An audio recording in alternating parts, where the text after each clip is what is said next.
Halo, semangat pagi. Apa kabar?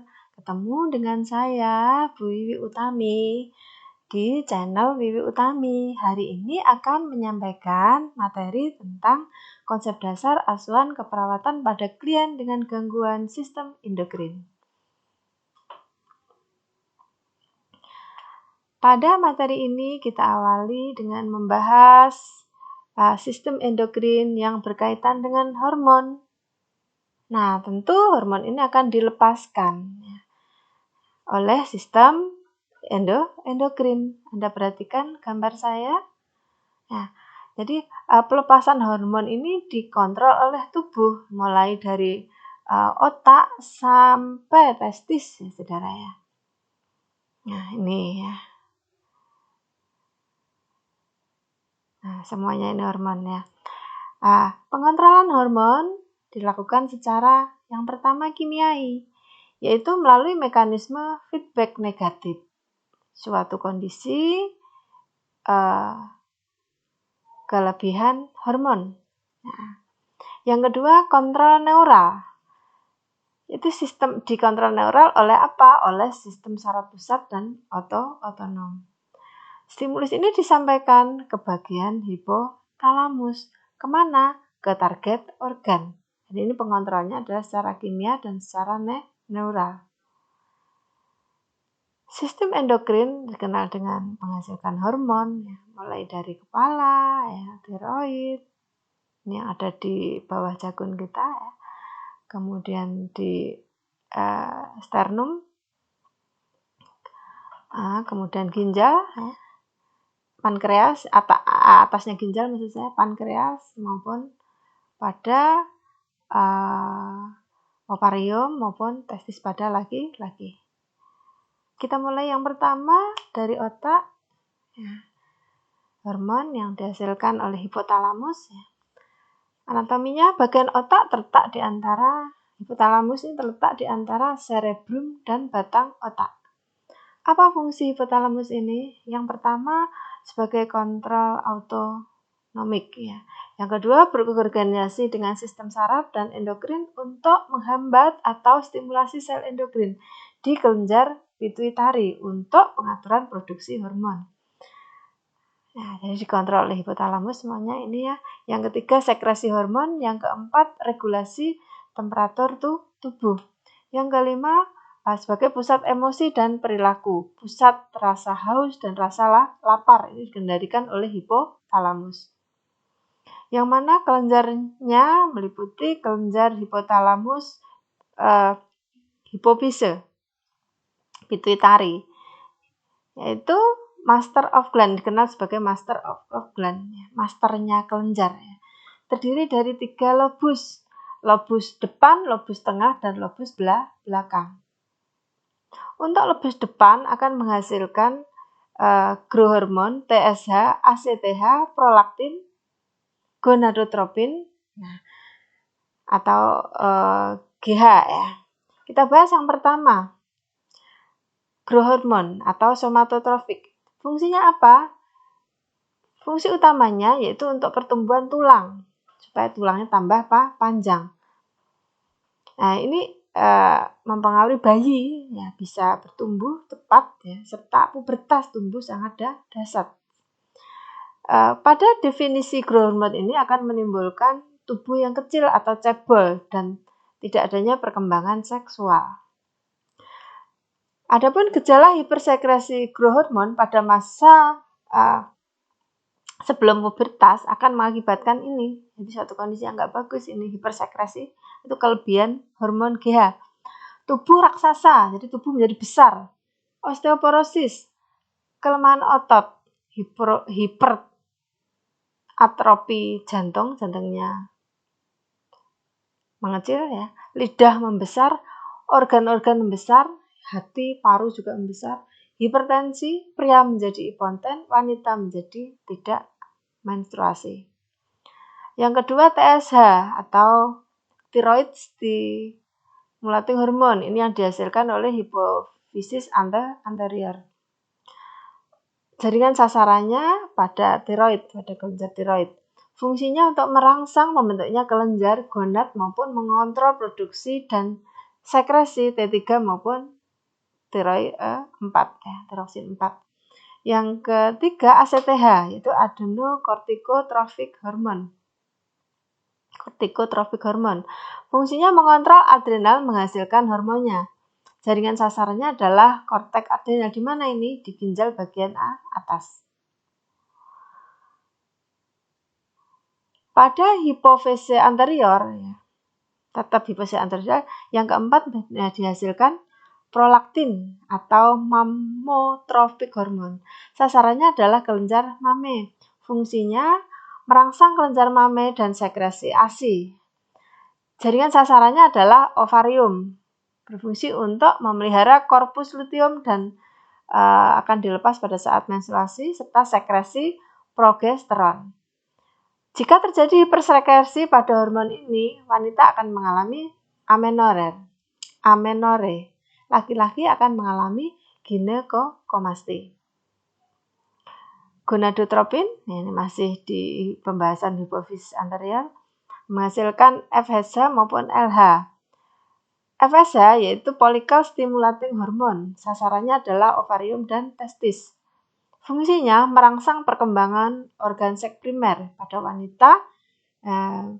Folikelnya sasarannya adalah folikel pada ovarium. Pada laki-laki sasarannya dia akan mengeluarkan sperma pada proses spermatogenesis. LH atau luteinizing hormone, sasarannya yaitu ovarium dan testis. Pada wanita dengan estrogen untuk merangsang ovulasi dan pembentukan progesteron. Pada laki-laki fungsinya untuk merangsang testis menghasilkan testosteron. Kemudian yang B ini pada hipofisis bagian tengah, jaringan sasarannya adalah sel melanosit pada kulit. Fungsinya menghasilkan MSH yaitu mengatur pigmen pada kulit. Merangsang melanosit yang mempengaruhi pigmentasi kulit. Kemudian yang ketiga pada hipofisis posterior atau bagian belakang akan menghasilkan oksitosin. Jaringan sasarannya adalah uterus dan glandula mame. Pada uterus akan merangsang kontraksi uterus saat persalinan. Pada glandula mame akan mengeluarkan ASI. Yang kedua, ADH, ini bersifat vasopresin, yaitu menurunkan volume cairan serta meningkatkan tekanan darah. Fungsinya ini mengendalikan cairan. Kemudian jaringan sasaran adalah ginjal bagian distal, tubulus dan ductus seminiferus. Ya. Pada adenodiuretik hormon yang meningkat, ini akan mengakibatkan vasokonstriksi pada pembuluh darah arteri. Maka dampaknya akan meningkatkan tekanan darah. Berikutnya kelenjar yang kedua yaitu kelenjar tiroid atau gondok. Strukturnya seperti apa? Secara anatomi terletak di bagian anterior leher, leher bagian depan. Pada orang dewasa berat kelenjar gondok ini 18 gram. Kelenjar gondok ini terdiri dari sel folikel maupun sel parapoliker. Untuk folikuler atau folikel menghasilkan tiroid T4 maupun T3, sedangkan yang parafolikuler menghasilkan kalsitonin. Fungsinya menghasilkan tiroksin kelenjar tiroid ini. Tiroksin ini meliputi kalsitonin, hipotiroid maupun hipertiroid. Apa ini? Yang pertama kalsitonin yaitu pengaturan pada kadar kalsium. Hipotiroid ini kelainannya berupa kretinisme, suatu kondisi tidak bisa bertumbuh kecil ya, kecerdasan berkurang maupun mixedemia. Jika terjadi hipertiroid akan mengakibatkan morbus basidowi atau hipermetabolisme. Ya, gitu. Yang ketiga adalah kelenjar adrenal atau anak ginjal. Ini posisinya di atas ginjal, ini ginjal ya. Ini ada bagian korteks ini luar ya, medula ini bagian dalam. Untuk bagian korteks di anak ginjal atau adrenal akan menghasilkan hormon glukokortikoid, yaitu contohnya kortisol. Yang kedua, mineralokortikoid akan menghasilkan aldosteron. Ini berfungsi untuk mengatur cairan. Kemudian seksteroid akan menghasilkan testosteron, jadi diatur oleh ginjal. Kemudian bagian medula akan menghasilkan epinefrin maupun norepinefrin. Tadi sudah kita bahas ya. Nah, mineralokoid ini mengatur kadar cairan tubuh, glukokadot mengontrol metabolisme glukosa. Nah, ini bagian yang korteks semuanya ya, androgen. Nah, ini mengontrol ciri kelamin terutama pada laki-laki supaya maskulin ya. Jadi pada bagian korteks ada ini, 3 ini. Kemudian bagian medula akan menghasilkan ini adrenalin dan epinefrin. Manfaatnya secara umum, adre maupun nor ini mengatur gula darah, relaksasi otot polos pada tenggorok sehingga melapangkan pernafasan, mengatur aktivitas jantung dan penyembuhan pembuluh darah, penyempitan pembuluh darah, sekresi di bawah kendali sistem parasimpatis serta sekresi meningkat pada sistem stres, pada kondisi sekresinya akan meningkat pada kondisi stres, emosi, marah, takut, kerja fisik, suhu lingkungan rendah maupun hipoglikemi. Itu. Yang keempat adalah kelenjar pankreas. Ini adalah kelenjar pankreas. Ini adalah liver, hati ya. Ini adalah usus ya. Ini letak pankreas itu di sini. Terletak di retroperitoneal lambung. Mempunyai fungsi baik eksokrin dan endokrin. Untuk fungsi eksokrin menghasilkan enzim pencernaan. Yang endokrin, terutama pulau Langerhans, ini akan menghasilkan 3 sel alfa. 3 sel yaitu alfa, beta, dan gamma. Untuk alfa menghasilkan glukagon, yang beta menghasilkan insulin, yang gamma menghasilkan somatotropin ya. Insulin dan glukagon ini berfungsi untuk metabolisme karbohidrat, protein, dan lemak. Sedangkan somatostatin ini akan menghambat sekresi insulin maupun glukagon. Nah, ini fungsi-fungsinya ya, fungsi glukagon sekian rupa. Ini adalah fungsi insulin. Kita sering membahas ini pada kelainan metabolisme karbohidrat.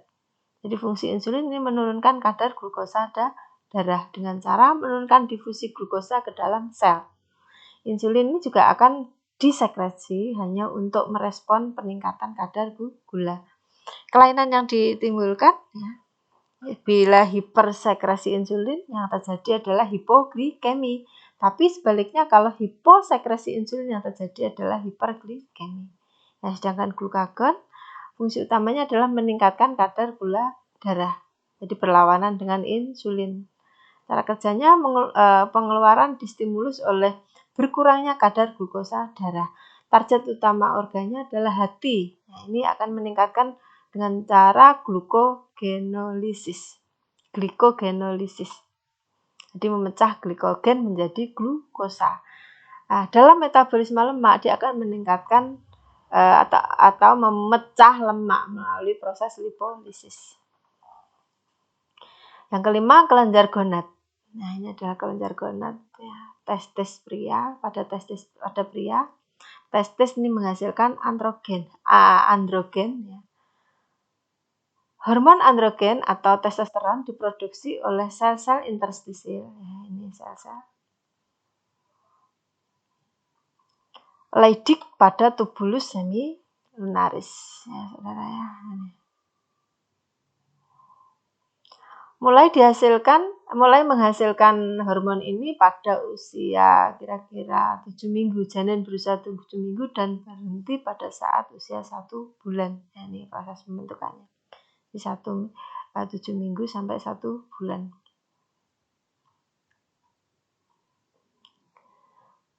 Berikutnya ya, pada saat pubertas ya akan aktif kembali ya, dan androgen ini diproduksi kembali sesuai dengan pertumbuhan yang ada di organnya ini ya. Ini kelenjar gonad. Efek testosteron apa? Yang pertama, merangsang diferensiasi dan perkembangan alat genital ke arah pria pada janin. Memproduksi sifat kelamin sekunder dalam perkembangan bentuk tubuh, perkembangan alat genital pria, dan pendistribusian rambut tubuh. Sifat anaboliknya yaitu merangsang pertumbuhan dan menutup garis epifisis tulang. Epifisis tulang. Pada wanita, kelenjar gonad ini yaitu terletak di ovarium. Fungsinya mengeluarkan estrogen maupun progesteron. Hormon estrogen ini dibentuk oleh sel-sel granulosa folikel dan sel-sel lutein corpus luteum. Hormon progesteron ini dibentuk oleh sel lutein. Estrogen dan progesteron mempunyai sifat kelamin sekunder mempengaruhi atau menjadikan sifat wanita menjadi lebih feminim. Atau pada saat proses laktasi dan penyiapan endometrium ini penting sekali untuk menerima ovum siap untuk dibuahi, gitu ya. Ini kelenjar gonad pada wanita. Ini adalah tuba ya. Ini saat ovulasi. Anda perhatikan. Nah, ini adalah ovarium. Gonadnya ada di sini. Diproduksi di sini. Jadi sel telur diproduksi di sini kemudian dilepaskan, ditangkap oleh tuba ya, jumbai tuba kemudian akan berjalan. Nah, sampai terjadi nidasi pada ovarium. Apa efek dari estrogen? Pada alat genital akan meningkatkan motilitas tuba, mempersiapkan endometrium, mempertahankan keasaman pada vagina. Yang B, yaitu pada kelenjar mame akan merangsang pertumbuhan ductus lactovirus dan pigmentasi pada areola mame. Yang berikutnya, pada perkembangan sifat sekunder mempengaruhi bentuk tubuh pada wanita dan distribusi rambut, baik kepala, ketiak, dan kelamin. Ya, suara tetap kecil dan tinggi, ini khusus pada wanita. Yang terakhir adalah kelenjar paratiroid. Strukturnya berisi 4 kelenjar kecil yang saling berdekatan. Ya, di tiroid terletak pada permukaan posterior kelenjar tiroid. Ya. Jadi di belakang tiroid itu ada kelenjar yang namanya paratiroid. Hormon yang dihasilkan adalah PTH, yaitu parathormon. Organ targetnya adalah tulang, ginjal maupun gastrointestinal tractus, ya, sistem pencernaan. Fungsinya apa?